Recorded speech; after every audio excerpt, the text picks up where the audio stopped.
শেষ মুহূর্তে বাগান পরিচর্যায় ব্যস্ত সময় পার করছেন দিনাজপুরের লিচু চাষিরা। এরই মধ্যে এবছর জিআই পণ্য হিসেবে স্বীকৃতি পেয়েছে বিখ্যাত এই বেদেনা লিচু। চাষিরা জানান, অল্প কিছুদিনের মধ্যেই বাজারে পাওয়া যাবে বিভিন্ন জাতের লিচু। গত ৩০ এপ্রিল দিনাজপুরের বেদানা লিচু ভৌগোলিক নির্দেশক বা জিআই পণ্য হিসেবে স্বীকৃতি পায়।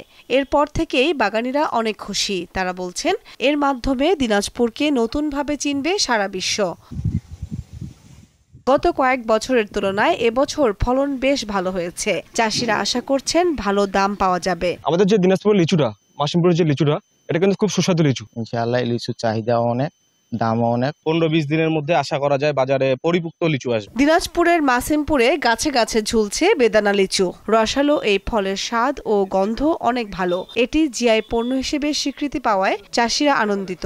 বেদানা লিচুকে জিআই স্বীকৃতি দেওয়া হয়েছে, এই কারণে আমরা গর্ববোধ করি।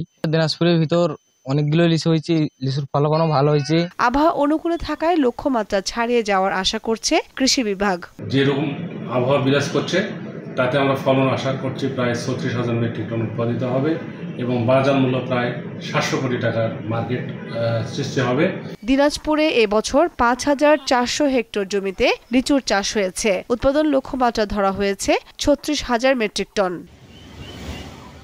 দীপ্ত, বার্তা কক্ষ।